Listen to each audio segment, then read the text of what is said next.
My name is Jonathan Crane, and this is the story of how I became a prisoner of Blackwood Isle. If you ever find this journal, heed my warning, never set foot on that cursed land. It all began with a letter. A seemingly innocuous envelope slipped under my door one rainy evening. The parchment inside bore the unmistakable seal of the Blackwood family, an old and influential lineage shrouded in mystery. The letter invited me to investigate the sudden disappearance of the last heir, Evelyn Blackwood, on their private island. As an investigative journalist, such a story was irresistible. I arrived at the island on a foggy morning. The air was thick with the scent of salt and decay, the waves crashing against the jagged rocks with a ferocity that mirrored the unease growing in my chest. The island was desolate, its only structure a towering mansion that loomed like a specter against the gray sky. The mansion was a relic of a bygone era, its grand facade marred by years of neglect. Vines crept up the stone walls, and the windows, covered in a layer of grime, seemed to watch me with 1,000 unseen eyes. I pushed open the heavy wooden door, which groaned in protest, and stepped into the dimly lit foyer. The air inside was stale, and the silence was oppressive. I called out, my voice echoing eerily through the empty halls. There was no response. I decided to start my investigation in the library, a cavernous room lined with dusty shelves and filled with the faint scent of old books. As I pored over the family records, I discovered a chilling history of madness and murder that plagued the Blackwood lineage. Each generation was marked by tragic deaths and inexplicable disappearances, all culminating in the current mystery of Evelyn. As the sun dipped below the horizon, casting long shadows that danced on the walls, I heard it, a soft whisper, barely audible, yet unmistakable. It seemed to come from the very walls of the mansion. I followed the sound, my heart pounding in my chest, until I reached a hidden doorway behind a large portrait of the Blackwood ancestors. The passage beyond was narrow and cold, the air thick with the scent of earth and rot. I descended a spiral staircase, my footsteps echoing ominously in the confined space. At the bottom, I found myself in a dark, damp cellar. In the center of the room was a stone altar, and upon it lay a book bound in human skin. The whispers grew louder, filling my head with a cacophony of voices. I felt a cold hand on my shoulder and spun around, but there was no one there. Panic set in, and I stumbled back, knocking over a candelabrum. The flames flickered and then went out, plunging me into darkness. I fumbled for my flashlight, and its weak beam revealed something that froze my blood, the spectral figure of a woman, her eyes hollow and her mouth twisted in a silent scream. Evelyn. Her ghostly form drifted toward me, her finger pointing accusingly. "You shouldn't have come here," she whispered, her voice like the rustling of dead leaves. "The island is cursed. We are all prisoners, bound by the sins of our ancestors." Before I could react, the ground beneath me gave way, and I fell into a pit of darkness.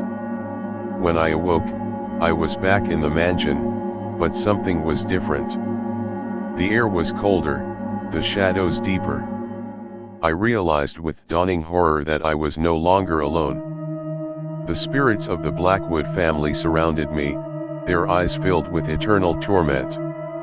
I am now trapped on Blackwood Isle, my every attempt to escape thwarted by the vengeful spirits that roam its halls. My only hope is that someone, someday, will find this journal and heed my warning. Stay away from Blackwood Isle, for its curse is eternal, and once you set foot on its haunted shores, there is no escape. And so, with trembling hands, I write these final words. My name is Sarah Mitchell, and I still can't shake the memory of that night. If you're ever on a deserted road, waiting for a bus in the dead of night, think twice before you step on board. It was late, and I was tired. I had just finished a long shift at the hospital and missed my usual bus. The next one wouldn't come for another hour. As I stood at the empty bus stop, the streetlights flickering above me, I felt a chill run down my spine. The street was deserted, and the silence was almost deafening. I checked my watch. Midnight. The bus was due any minute. I sighed, pulling my coat tighter around me to ward off the cold. That's when I saw it, a bus, its headlights cutting through the darkness, approaching from the distance. It was an old model, one I hadn't seen in years. The bus came to a stop in front of me, its doors creaking open. The driver, an old man with hollow eyes, nodded at me. I hesitated for a moment, but then shook off the feeling of unease and stepped inside. The doors closed behind me with a heavy thud. The interior was dimly lit, and the seats were worn and torn. As I walked down the aisle, I noticed there were only a few passengers, all sitting silently, their faces hidden in the shadows. I found a seat near the back and sat down, trying to shake the feeling that something was terribly wrong. The bus started moving, and I stared out the window, watching the dark streets pass by. The ride was unnervingly silent. No one spoke, and the only sound was the hum of the engine. I tried to distract myself by looking at my phone, but there was no signal. Suddenly, the bus jolted to a stop. I looked up and saw that we were in the middle of nowhere, surrounded by dense woods. The driver turned around, his eyes locking onto mine in the rearview mirror. "End of the line?" he said in a gravelly voice. Confused and scared, I stood up and looked around. The other passengers remained seated, their faces now eerily pale and expressionless. "This can't be the end," I protested. "I'm not where I need to be." The driver didn't respond. Instead, the passengers slowly turned their heads to face me, their eyes empty and cold. Panic set in, and I rushed to the front of the bus. "Let me off!" I shouted. The driver finally spoke again. "You wanted a ride. This is where it ends." Desperation took over, and I pushed past him, forcing the doors open. I stumbled out into the cold night air, my breath visible in the chill. The bus doors slammed shut behind me, and the old vehicle disappeared into the darkness, leaving me alone on the deserted road. I stood there, trembling, trying to make sense of what had just happened. I pulled out my phone again, and this time I had a signal. I called a friend to come get me and waited, my heart pounding in my chest. When my friend arrived, I told her about the bus, but she just looked at me with concern. "Sarah," she said softly, "there hasn't been a bus on this route for years. They discontinued it after a terrible accident. The driver and all the passengers died." I felt a chill run down my spine as her words sank in. I had ridden a bus that shouldn't exist, with passengers who were long dead. To this day, I don't know why I was spared or what those spirits wanted, but one thing is certain: I'll never forget the ride on that midnight bus. My name is Sarah Mitchell, and I warn you, if you ever find yourself alone at a bus stop in the dead of night, be careful which bus you board. Some journeys should never be taken.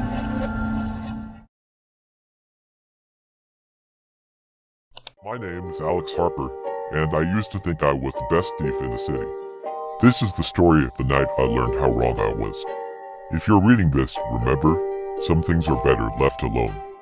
It was a dark night with no moon, ideal for the job I had planned. I'd been watching Blackwell Jewelers for weeks, noting the security and the guards' routines.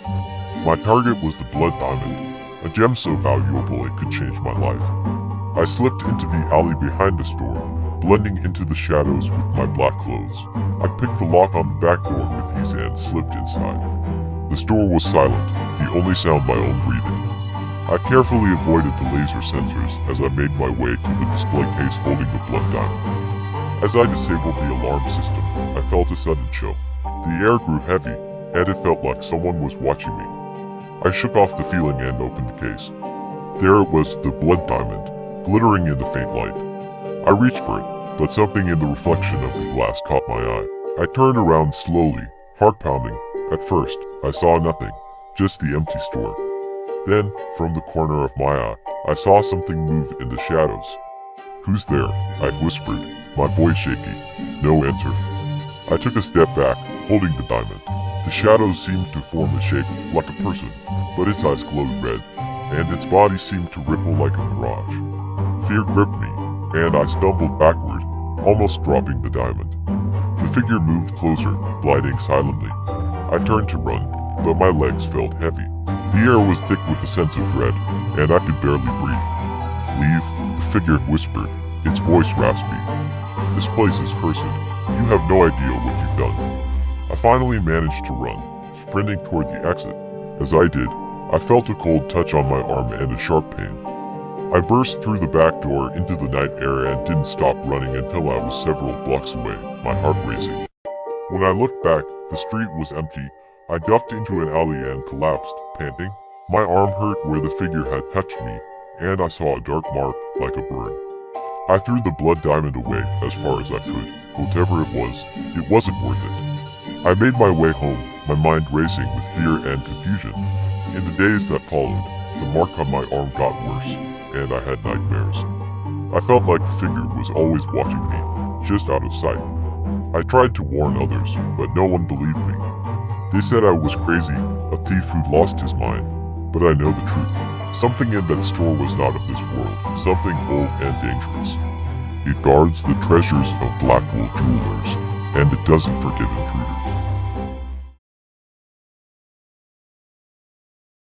My name is David Thompson, and I thought I had seen it all. That is, until one night I found myself on a road under a bridge that changed everything. If you ever find yourself there, turn around and leave. It was a typical Friday night. I was driving home late after a long week at work, eager to get home and relax. I decided to take a shortcut, a road that went under an old bridge. I had taken it before during the day, but never at night. The sky was moonless, and the only light came from my car's headlights cutting through the darkness. The road was eerily empty, and the silence was only broken by the hum of my engine. As I approached the bridge, a sense of unease settled over me. The bridge loomed ahead, its old, crumbling structure casting long shadows on the road beneath. I shook off the feeling, attributing it to my tired mind. I drove under the bridge, the darkness swallowing my car. The temperature seemed to drop, and my headlights flickered briefly, making my heart skip a beat. I tightened my grip on the steering wheel and pressed on, my eyes scanning the shadows nervously. About halfway through, I saw it, a figure standing on the side of the road, just beyond the reach of my headlights. I slowed down, my curiosity piqued despite my better judgment.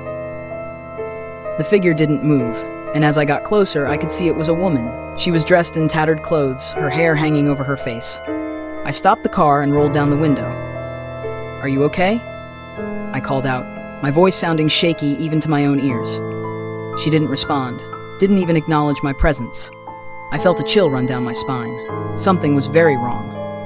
Suddenly, she lifted her head and I saw her eyes, or rather, the empty sockets where her eyes should have been. I gasped and slammed on the gas, my car lurching forward. The figure vanished from my rearview mirror, but the dread lingered. As I sped away, my car started to sputter, the engine choking. I glanced at the dashboard and saw the fuel gauge dropping rapidly, even though I had filled up earlier. Panic set in as the car rolled to a stop. I was stuck, under the bridge. The silence was oppressive, and I could hear my own breathing, ragged and fast. I tried to call for help, but there was no signal. I decided to get out and walk, hoping to find help or at least get out from under the bridge. The moment I stepped out, I felt it. A presence, cold and malevolent. I turned, and there she was again, standing in front of me, her empty eye sockets fixed on me. She moved closer, her movements jerky and unnatural. I stumbled back, my heart pounding in my chest. "You shouldn't have come here," she whispered, her voice echoing in the still air. "This place is cursed." I turned and ran, not looking back. The darkness seemed to close in around me, and I could hear whispers, voices telling me to leave. I ran until my legs gave out, collapsing on the side of the road, far from the bridge. A passing car eventually found me, the driver kind enough to give me a ride to the nearest gas station. I didn't tell him what I saw, didn't know how to explain it. All I knew was that I had to get away. I've never taken that shortcut again. I don't drive at night anymore if I can help it. The road under the bridge remains a haunting memory, a reminder of the night I encountered something beyond explanation. My name is David Thompson, and if you ever find yourself on that road under the bridge, heed my warning. Some places are meant to be left alone, and some roads should never be traveled after dark. My name is Emily Carter, and I never believed in ghosts until I started working at the old hospital. If you ever find yourself in the basement, near the boiler room, get out as fast as you can. It was my third week as a night shift nurse at St. Mary's Hospital. One evening, my supervisor asked me to retrieve medical supplies from the basement. The basement was a maze of narrow hallways and dimly lit rooms, and at its heart was the boiler room, a place everyone avoided. As I descended the stairs, the air grew colder, and the sound of the hospital above faded into an eerie silence. I found the storage room and gathered the supplies. As I was about to leave, I heard a faint, rhythmic thumping coming from the direction of the boiler room. Curiosity got the better of me, and I decided to investigate. I reached the door to the boiler room and hesitated. Inside, the room was dimly lit by a single flickering light bulb. The boiler itself was a massive, hulking machine that looked like it hadn't been serviced in decades. As I stepped inside, the door slammed shut behind me with a deafening bang. I spun around, my heart racing, and tried to open it, but it wouldn't budge. Suddenly, the temperature in the room dropped even further, and I could see my breath in the cold air. The rhythmic thumping grew louder, now accompanied by a faint whispering. There, standing next to the machine, was a figure, a man dressed in old-fashioned work clothes, his face pale and eyes hollow. "Who are you?" I stammered. The figure didn't respond. Instead, it moved closer, its eyes locked onto mine. The whispering grew louder, and I could make out words leave. "Now. Before it's too late." I backed away, my heart pounding. The figure continued to approach, and I felt a cold hand grasp my shoulder. I screamed and yanked myself free, stumbling backward into the boiler. The machine roared to life, its pipes rattling violently. Desperation took over, and I threw myself at the door, pounding on it with all my strength. To my surprise, it suddenly gave way, and I fell into the hallway. I scrambled to my feet and ran, not stopping until I was back on the main floor, my breath coming in ragged gasps. No one believed me when I told them what happened. They all thought I was just another overworked nurse with an overactive imagination. But I know what I saw. The figure in the boiler room, the whispers, the cold touch, it was all real. If you ever find yourself at St. Mary's, heed my warning, stay away from the basement, and whatever you do, don't go near the boiler room.